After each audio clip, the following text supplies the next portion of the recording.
Salut, c'est Trado, content de vous retrouver pour la mise à jour des zones d'intervention pour du trading de court terme pour la semaine. Je vous rappelle que ce format est dédié aux traders de court terme qui soit n'ont pas de méthode et qui veulent s'inspirer de la mienne pour en avoir une, soit comparer simplement vos points d'intervention aux miens.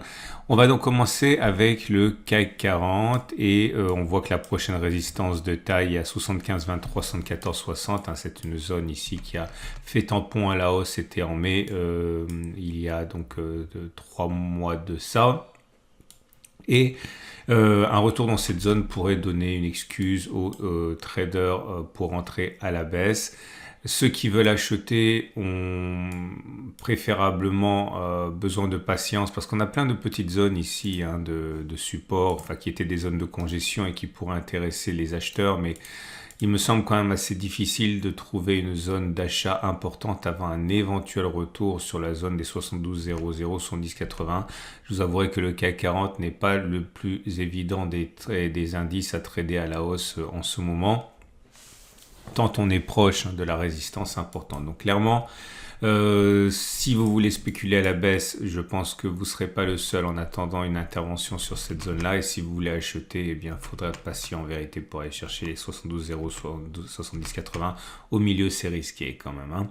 Je vous montre également les bougies Aiki Nashi qui indiquent que c'est neutre, mais plutôt aussi neutre parce que vous avez, la dernière bougie est une bougie rouge, une bougie verte avec mèche haute et mèche basse, donc c'est de l'indécision, mais ça reste vert, donc c'est neutre avec ballottage favorable aussi, on va dire. Donc à partir de là, il est plus plausible que l'on ait encore à monter plutôt que l'on ait fait les plus hauts sur le CAC 40. Maintenant, je vais vous montrer comment on peut procéder à un achat et à une vente à partir d'un exemple complètement fictif. J'insiste, c'est fictif, ça ne correspond pas à des trades que je vais prendre. C'est simplement pour vous donner un exemple. Imaginons par exemple que vous vouliez... mais encore une fois, j'insiste lourdement une troisième fois, c'est simplement un exemple. Imaginons que vous vouliez rentrer sur les 73,00, ok, voilà, ici. Et imaginons encore que vous soyez un utilisateur de l'ATR, l'Average True Range. Okay. Donc au moment où vous allez acheter, il faut regarder où on sera l'ATR, l'Average True Range qui est là. Donc vous prenez votre calculatrice et vous regardez. Donc si vous achetez à 73,02, 73,00 pardon, et que vous utilisiez l'ATR pour mettre votre stop de protection, il faut enlever la valeur d'un ATR. Donc imaginons qu'on soit à 29,4 au moment où on achète, donc on prend 73,00 puisqu'on a dit que c'était le point d'entrée et on enlève la valeur d'un ATR, on a dit que c'était 29,4.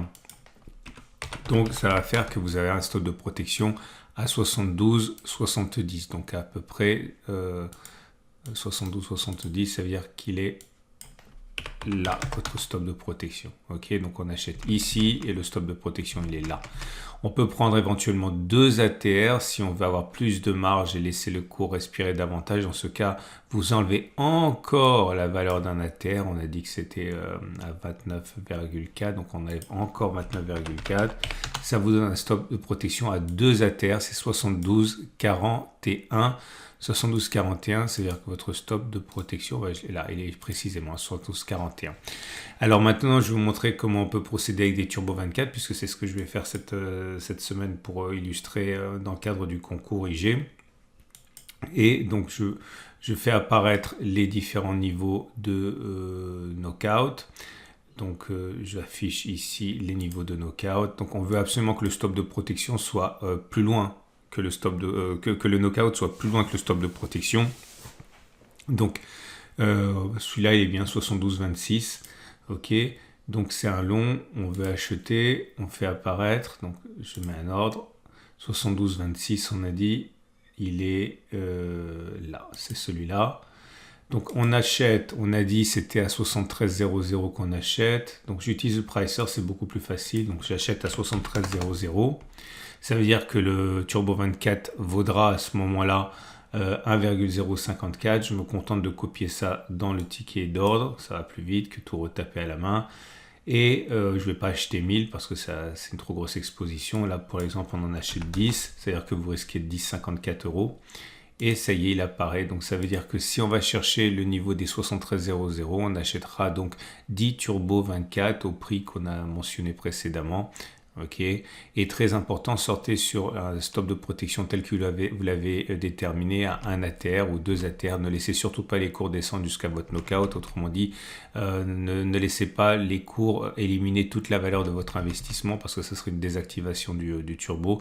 Donc il faut sortir là où on a mis les stops de protection à 1 ou 2 ATR. Ok, donc maintenant imaginons que l'on veuille spéculer à la baisse. Et imaginons toujours pour l'exemple, hein, ça n'a aucune validité, qu'on veut rentrer en spéculation à la baisse à 75,10, voilà ici. Donc vous prenez 75,10 et cette fois-ci vous allez ajouter la valeur d'un ATR puisque vous utilisez un stop de protection au-dessus de votre stop de protection. Donc vous ajoutez 29,4, ça fait un stop de protection à 75,39. 75,39, ça veut dire que votre stop de protection, il est, je vais le faire figurer, 75,39, il est là. Ok, et si vous voulez 2 ATR, eh bien vous ajoutez encore la valeur d'un ATR et votre stop de protection il est à 75,69. 75,69, ça veut dire que votre stop de protection il est précisément ici. Ok, et là pour spéculer à la baisse, c'est simple, vous passez un ordre. Donc je fais apparaître une fois de plus les niveaux de knockout, mais je veux donc niveau de knockout, ils sont là. Je veux quelque chose qui soit plus loin que mes stops de protection. Donc celui-là à 75,94, il est pas mal. Donc je veux un short, je spécule à la baisse. 75,94, c'est celui-là. Je vais donc... bon, il est un peu éloigné des cours, hein, c'est pour ça que c'est un peu plus... bon, techniquement, c'est parce qu'il est loin. Hein. Donc j'achète, je mets un ordre de vente, on a dit 75,10. Donc ça veut dire en utilisant le pricer, oui mais je peux pas parce que le marché n'est pas ouvert encore. Mais enfin vous avez compris, il suffirait de mettre 75,10, vous auriez la valeur du turbo ici. Ça sera possible quand le marché sera ouvert, mais là à l'heure où je parle, les marchés sont fermés. Et on copie sur le ticket d'ordre et puis voilà, ça fonctionne comme pour les achats mais à la vente. Voilà. Et c'est terminé pour le CAC 40. On va maintenant passer aux autres marchés. Je vous rappelle que cette vidéo est un petit peu spéciale parce qu'elle correspond à la vidéo que je vais utiliser pour notamment le concours de trading de IG. Ok, je vais essayer de partager avec vous en temps réel des trades possibles si j'ai la chance d'être devant les écrans au moment où ça se produit. Et donc à partir de là, si vous voulez participer également au concours de trading et tenter de gagner une station de trading avec ordinateur, etc. Eh bien, vous avez un lien juste en dessous de la vidéo. C'est un concours sur Turbo 24, compte démonstration, hein, qui aura lieu d'aujourd'hui, du 3 jusqu'au 13. On va passer maintenant aux autres marchés. Votre rendez-vous avec IG. IG, bien plus que du trading. Une équipe d'experts à vos côtés. Et on passe au DAX 40, donc dans une situation complètement similaire. Il faut s'attendre à ce que des mouvements vendeurs apparaissent sur la zone de résistance, ici comprise entre 16 436 270. Stop de protection au-dessus de la zone ou alors au-dessus des plus hauts avant le signal baissier que vous aurez. Et les acheteurs vont sans doute attendre que l'on revienne sur cette zone des 15 900, 15 700. Il y a une autre zone de support ici intermédiaire, elle est évidente, tout le monde la voit, mais elle n'est pas aussi solide naturellement que celle des 15 900, 15 700. Ça dépend du degré de sérénité que vous voulez avoir. Là aussi, le stop de protection sera mis en dessous de la zone bleue ou alors en dessous des plus bas précédant le signal haussier. Bougie avec énergie neutre à légèrement favorable puisque ça reste vert. Mais vous voyez, la dernière bougie est vraiment... Bon, elle est en construction, hein, mais elle est petite, petit corps, mèche haute, mèche basse. Donc pour l'instant, c'est haussier, mais l'indécision commence à faire son grand retour. Et voilà le Dow Jones qui arrive sur une zone importante de résistance. Hein. Les vendeurs vont avoir matière ici à chercher des signaux. Toute cette grande zone grise en fait est une résistance hebdomadaire. Toute cette zone grise est une zone de fragilité, de vulnérabilité pour les acheteurs. Vous voyez, c'est la zone qui est infranchissable depuis novembre 2022. Donc cela ne signifie absolument pas qu'on ne pourra jamais casser cette zone, mais ça veut dire par contre que les vendeurs ont la main, hein, sur cette zone, sur cette bande. Pour l'instant, pas de signal clair puisque ça reste haussier. Alors, c'est vert, certes, donc oui, c'est haussier, mais vous remarquez la taille des bougies qui est raccourcie. Hein. Donc, attention, les acheteurs vont sans doute devoir prendre leur mal en patience. Je ne vois pas de zone très intéressante avant le retour sur le support HK des 34 000, 33 750. Il y a bien une petite zone de congestion. Là, tout le monde la voit naturellement, mais il faut savoir qu'elle est plutôt fragile. Hein. Et on va donc terminer avec les marchés américains, du moins avec le Nasdaq. Le Nasdaq, alors là par contre ça va pas être facile à gérer parce qu'on est...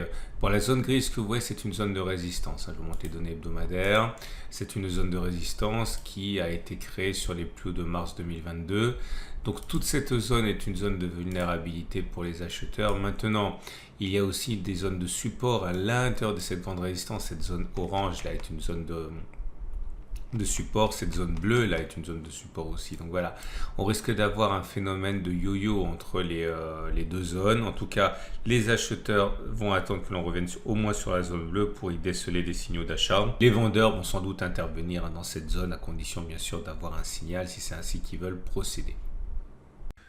Et on passe à l'euro-dollar dans une situation également de ralentissement. On voit que nous sommes au contact de la résistance des 1,0942, 1,0894.